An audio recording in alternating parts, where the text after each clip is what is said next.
29 পারা সূরা হাক্কাত আল্লাহ পাক বলছে কাফেরদেরকে, বড় বড় ইসলাম বিদ্বেষী লোকগুলিকে যারা মুসলমানদের মসজিদ ভাঙতো, ভেজরা ভাই নাই মনে পড়ছে 1992 সালের 6 ডিসেম্বর, কালকে যে 6 ডিসেম্বর আসছে, আজ থেকে 31 বছর আগে বিশ্বের জমিনে সবচাইতে যে কাজটা নিকৃষ্ট, এই ভারতবর্ষের গণতন্ত্রকে ভেঙে দিয়ে ভারতবর্ষের পার্লামেন্টের আইনকে অবাধ্য করে ভারতবর্ষের যে সেকুলারিজম মতবাদকে উৎখাত করে দিয়ে ভারতবর্ষে হিন্দু মুসলমান সম্প্রীতির ভারতকে সবকিছু নস্যাৎ করে দিয়ে কোর্টের রায় থাকা সত্ত্বেও 6 ডিসেম্বর 1992 সালে প্রকাশ্য দিবালোকে যে মসজিদকে ভেঙে ফেলা হয়েছিল, আজ সেই মসজিদের আগামীকাল শাহাদাত বার্ষিকী।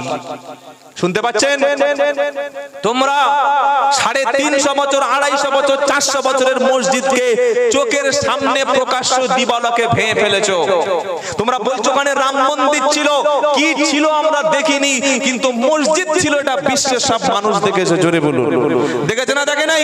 কি ছিল ওটা জানেনি, বরং যারা সার্ভে করেছে, যারা ভূতত্ত্ববিদ মাটির নিচে তারা টেস্ট করে পরীক্ষা করে দেখেছে এখানে মন্দির বা মসজিদ বলে কোনো কিছু পাওয়া যায়নি, বরং গোটা পৃথিবী জানে 1992 সালের 6 ডিসেম্বর সকাল পর্যন্ত এখানে বাবরের তৈরি স্মৃতিস্তম্ভ মসজিদ ছিল, সেটাই তোমরা ভেঙে ফেলেছো। তোমরা মসজিদ ভেঙে ফেলোনি, মুসলমানদের ঈমানে আঘাত দিয়েছো, মুসলমানদের ঈমানে আঘাত দিয়েছো। ইনশাআল্লাহ 100 বছর পরে হলেও এই বাবরি মসজিদের জায়গায় আবার আমরা মসজিদ প্রতিষ্ঠা করব ইনশাআল্লাহ। ইনশাআল্লাহ যুবকদেরকে এগিয়ে আসতে হবে। তোমার নিজের মসজিদে আজান হচ্ছে খবর নাও, তোমার মসজিদে দলবদ্ধভাবে তুমি চলো। 20টা যুবক এমন তৈরি হও যে প্রত্যেক দিন আমরা মসজিদে যাব। মসজিদ কমিটিতে বৃদ্ধ মানুষ নয়, বৃদ্ধ মানুষ থাকবে মসজিদের উপদেষ্টা কমিটিতে, আর মসজিদ কমিটি পরিচালনা করবে যুবকেরা। কারা?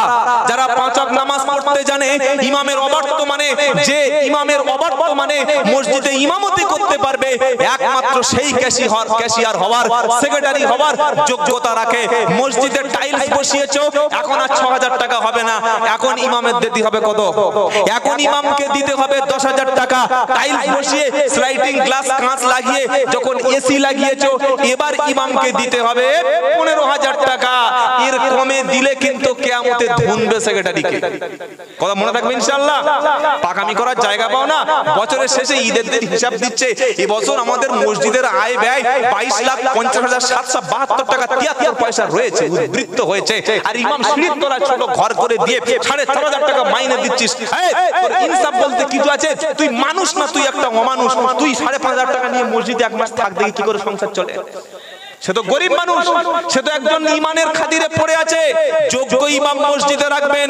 আমি আব্দুল্লাহ জুবাইর বলে যাচ্ছি, শুনে রাখেন, যোগ্য ইমাম মসজিদে রেখে 10,000 টাকা বেতন দিন। পাড়ার মধ্যে প্রত্যেকটা ছেলে যেন কোরআন শিখতে পারে। এই জলসাটা কয়েক লক্ষ টাকা খরচ করে করা হয়েছে। অবশ্যই ভালো কাজ, সওয়াবের কাজ আপনারা করেছেন, কিন্তু মসজিদে টাইলস বসিয়েছেন, ইমামকে দিচ্ছেন 4,000। মসজিদে টাইলস বসিয়ে এসি লাগিয়ে কি লাভ যদি গ্রামে কেউ না কোরআন জানে? মসজিদে এসি লাগিয়ে কি লাভ যদি পাড়ায় মদের আড্ডা চলে? মসজিদে এসি লাগিয়ে টাইলস বসিয়ে কি লাভ হবে যদি গ্রামে কোনো সুদখোর থাকে? মসজিদে দামি চাকচিক্যময় টাইলস বসিয়ে ভালো ডেকোরেটর সাউন্ড সিস্টেম করে কি লাভ যদি মসজিদের আন্ডারে কোনো অশিক্ষিত ব্যক্তি থাকে? যুবকদের বলছি, ভাই তোমরা এগিয়ে আসো, তোমরা এগিয়ে আসো, চেষ্টা করো তোমরা সমাজ পরিবর্তন করবে। ইমামের সাথে হাত মিলিয়ে, কমিটির সাথে হাত মিলিয়ে পাড়ায় প্রকাশ্য ঘোষণা করে দাও, কোন সুদের অফিসার, বন্ধন অফিসার, কোন মহিলা সমিতির অফিসার পাড়ায় ঢুকতে পারবে না। পাড়ায় কোনো মদের আড্ডা চলবে না, জুয়ার আড্ডা পাড়ায় আমাদের চলতে দেব না। মসজিদ কমিটির সঙ্গে যুবকরা একত্রিত হয়ে তোমরা এগিয়ে এসো যে পাড়ায় যদি কোনো মা বিধবা হয়ে যায়, ওই বিধবা মায়ের দায়িত্ব, এতিমের দায়িত্ব আমি নেব। পাড়ায় যদি কোনো গরিব মানুষ পড়াশোনা করার জন্য বই কিনতে না পারে, একটা ছাত্র মাধ্যমিকে অনেক নাম্বার পেয়েছে, তার স্বপ্ন একটা এমবিবিএস বা এমডি ডাক্তার হবো, তোমরা মসজিদ থেকে চাঁদা তুলে একটা ডাক্তার তৈরি করো। পাড়ায় একটা যুবকের স্বপ্ন আছে আমি হালাল ব্যবসা করব, মসজিদ থেকে তাকে কিছু টাকা সহযোগিতা করে হালাল ব্যবসায় তুমি তাকে সহযোগিতা করো। ওরে 30 লাখ টাকার বিল্ডিং করে কি করবি? পাড়ায় যদি লোক সুদখোর তৈরি হয়ে যায়, জলসা দিয়ে কোনোদিন সুদ বন্ধ হবে না।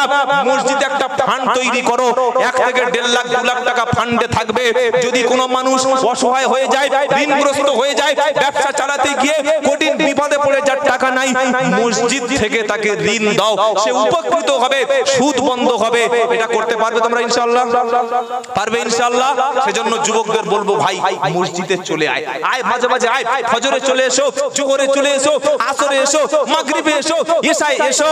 আর ইমাম সাহেবের কাছে বসে আল্লাহর পবিত্র কালাম, যে কালাম তোমাকে জান্নাতে নিয়ে যাবে, যে কোরআন তোমার আখিরাতে সুপারিশ করবে, সেই কোরআন ইমামের কাছে বসে শিখবেন ইনশাআল্লাহ। বলেন ইনশাআল্লাহ বলেন। পৃথিবী কিন্তু থাকার জায়গা না, জায়গা কিন্তু তোমার কবরে হবে। জায়গা কোথায় হবে? কবরে। সুতরাং মৃত্যুর আগে আমরা সকলে মুসলমান হয়ে কবরে যাব ইনশাআল্লাহ। বলেন, কারণ একদিন মাটির ভিতরে হবে ঘর, রে মন আমার কেন বাঁধো দালান ঘর। একদিন মাটির ভিতরে হবে ঘর, রে মন আমার কেন বাঁধো দালান ঘর। প্রাণ পাখি যাবে উড়ে পিঞ্জার ছেড়ে, ধরা ধামে সবই রবে, তুমি যাবে চলে। বন্ধু বান্ধব যত, মাতা পিতা তারা সুত, বন্ধু বান্ধব যত, মাতা পিতা তারা সুত, সকলে হবে তোমারই পর। একদিন মাটির ভিতরে হবে ঘর, রে মন আমার কেন বাঁধো দালান ঘর। সকলে পরিবর্তন হবো। দুটো জিনিস আশা করছি আপনাদের কাছ থেকে, এক নামাজ ধরবো আর এক কোরআন ধরবো ইনশাআল্লাহ। টাকা খরচ করে আপনার সন্তানকে উচ্চ শিক্ষায় শিক্ষিত করবেন ইনশাআল্লাহ। বলেন, ছেলেকে এমন একটা মিশনে, এমন স্কুলে ভর্তি করাবেন যে স্কুলে, যে মিশনে অফ টাইমে সন্তানকে কোরআন শিক্ষা দেওয়া হয়। বড় বড় এখন ইসলামিক মিশন গুলো আছে, কোরআন শিক্ষা দেয়, নামাজ শিক্ষা দেয়। এই রকম মিশনগুলিতে বেছে বেছে দেখে দেখে আপনার সন্তানকে নামাজি বানান, শিক্ষায় শিক্ষিত করুন। জাতি শিক্ষিত না হলে কখনো জলসা দিয়ে পরিবর্তন হবে না। জলসা দিয়ে আজকে নামার পরে আমি কি ফ্রি পয়সায় চলে যাব নাকি কিছু মাল পকেটে পড়বে? পড়বে না, কিছু পড়বে। এই যে মাইক ম্যান আছে উনি কিছু নেবেন, এই যে এত সুন্দর সুন্দর প্যান্ডেল সেও কিছু পাবে। কিন্তু আপনি কি পেলেন? আপনি শুনে সুবহানাল্লাহ বললেন, নেকি পেলেন। আমি বলতে চাচ্ছি আপনার সন্তানকে আপনি শিক্ষিত করুন। শুনে আমরা মুসলমান হতে পছন্দ করি, পড়ে মুসলমান হতে পছন্দ করি না। অথচ ইসলামের প্রথম বাণী ছিল পড়, ইকরা বিসমি রাব্বিকাল্লাযী খালাক। আল্লাহ নবীকে বলছেন, নবী পড়ো পড়ো পড়ো। জাতির হাতে বই তুলে দাও। প্রত্যেকটা মুসলমানের বাড়িতে দুটো কিতাব রাখবেন। নাম্বার 1 কোরআনের অনুবাদ, মাতৃভাষায় কোরআন পড়ুন। নাম্বার 2 বিশ্ব নবীর জীবনী। আল্লাহু আকবার। আমি আব্দুল্লাহ জুবাইর বলে যাচ্ছি, কোন ব্যক্তি যদি আজ থেকে আগামী কাল একটা বাংলা কোরআন কিনে আর বিশ্ব নবীর একটা জীবনী কিনে, সামনে বছর আল্লাহ যদি আপনাদের বাঁচিয়ে রাখে, এই জলসা যদি হয়, 1 বছর এই দুটি কিতাব, আল্লাহর শ্রেষ্ঠ কিতাব কালাম, বাংলা ভাষায় নিজের মাতৃভাষায় পড়বেন আর বিশ্ব নবীর জীবনীটা অন্তত একবার জীবনে পড়বেন। বিশ্বাস করুন, এই 1.5 লাখ 2 লাখ টাকা খরচ করে জলসা করার চাইতেও এই দুটি শ্রেষ্ঠ কিতাব যদি আপনি একবার করে হলেও পড়েন, এর থেকে বেশি হেদায়েত আপনি পাবেন ইনশাআল্লাহ। জোরে বলুন সুবহানাল্লাহ। আল্লাহর নবীর মাতৃভাষা ছিল আরবি, জান্নাতের ভাষা আরবি, কোরআনের ভাষা আরবি, আর আল্লাহ কিতাব দিয়েছেন আরবি ভাষায়। আমরা তো আরবি পড়তে পারি না। কোরআন অনুবাদ পড়ুন, নবীর জীবনী পড়ুন। সব থেকে উত্তম হচ্ছে কোন আলেমের মজলিসে বসে ইসলামকে শেখার চেষ্টা করবেন ইনশাআল্লাহ। বলেন ইনশাআল্লাহ। আর বক্তা যাই হোক, যত বড় ধরনের বাজেটওয়ালা বক্তা হোক, হাদিস কোরআনের মাপকাঠির বাইরে গিয়ে কথা বললে মেনে নেওয়া যাবে না। কোরআন বলে, হাদিস বলে, ইজমা কি আছে, দলিল আছে, শরীয়তের পক্ষে কথা বলছে, ঐক্যের কথা বলছে, ভাই বুকে তুলে নেব। কিন্তু একটা পাড়ায় এসে তুই কাফের, তুই বেদাতি, তুই জাহান্নামী, তুই উমুকপন্থী, সবাই কি একদল হবে? কখনো না। কেউ হানাফি থাকবে, কেউ শাফি থাকবে, কেউ মালিকি থাকবে, কেউ তাবলীগ থাকবে, কেউ ফুরফুরা থাকবে। নিজের ছেলে যে জন্ম দিয়েছে বাপ, সেই চারটে ছেলে ছড়াবো, কি হয় না? হয় না? হয় না? এটা তো আমাদের মধ্যে থাকবে, এটা স্বাভাবিক। কিন্তু আমরা সকলে পরিচয় দেব আমরা কলেমার ভাই, সুবহানাল্লাহ বলেন। এছাড়া অন্য কোনো পরিচয় নাই। যিনি কলেমা পড়েছেন তিনি আমার ভাই। ফিলিস্তিনি যে শহীদ করা হচ্ছে, ওখানে তাবলীগ ফুরফুরা দেখছে না, হানাফি শাফি দেখছে না, লম্বা টুপি গোল টুপি দেখে না, নামাজ পড়ছে কিনা পড়ে না দেখে না, শুধু মুসলমান বম্বিং করে শেষ করে দাও। গুজরাটে একই অবস্থা হয়েছে, ইরাকে একই অবস্থা হয়েছে, মায়ানমারে একই অবস্থা হয়েছে। তবে ভারতবর্ষের জীবনে এসব হবে না। কি বলছেন? হবে? অবশ্যই হবে। হবে না মানে যদি আমরা এক না হতে পারি, ঈমানের দাবিতে আমরা সব এক হব। আল্লাহর কিতাব যদি না ধরতে পারি, ওলামাদের কাছে যদি না বসি, মসজিদের ইমামের কাছে বসে আপনার জীবন পাল্টান, আলেমদের কাছে মসজিদে এসে হেদায়েত পেয়ে যান, ইনশাআল্লাহ আবার আমরা নেতৃত্ব দেব, ইনশাআল্লাহ। বলেন ইনশাআল্লাহ। তাহলে দুটো কাজ বলে গেলাম, এক নামাজ, দুই কি কোরআন। নামাজ, দুই কি কোরআন। এই দুটি আমল থাকবে ইনশাআল্লাহ, থাকবে ইনশাআল্লাহ।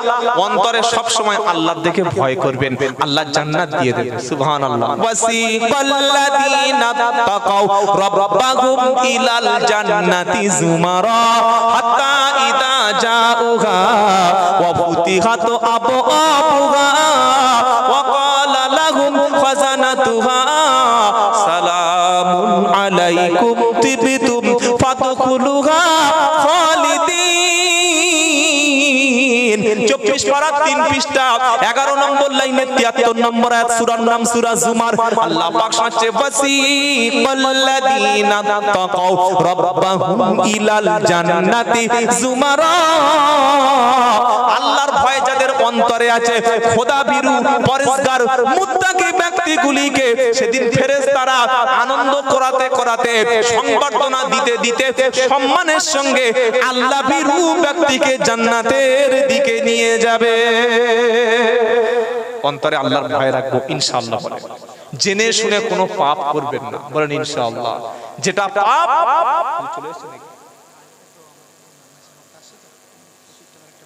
আচ্ছা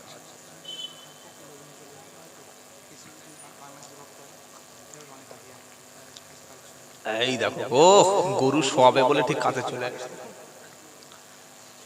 আল্লাহু আকবার। কি বলবো, গরু শোয়ানোর আগে কি করে, বাবা রে তুই আমার কি ভালো গরু, পানি খাওয়ায়, গায়ে হাত বুলায়, তাই তো?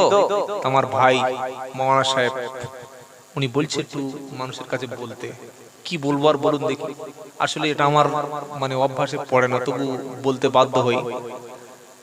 আল্লাহু আকবার। যদি কারোর কিছু দেওয়ার মতো থাকে, উঠে এসে টুক করে দিয়ে যাবে। আর এটা বললে বা লোক কি বলবো। আচ্ছা আমার কতক্ষণ বলতে হবে বলুন?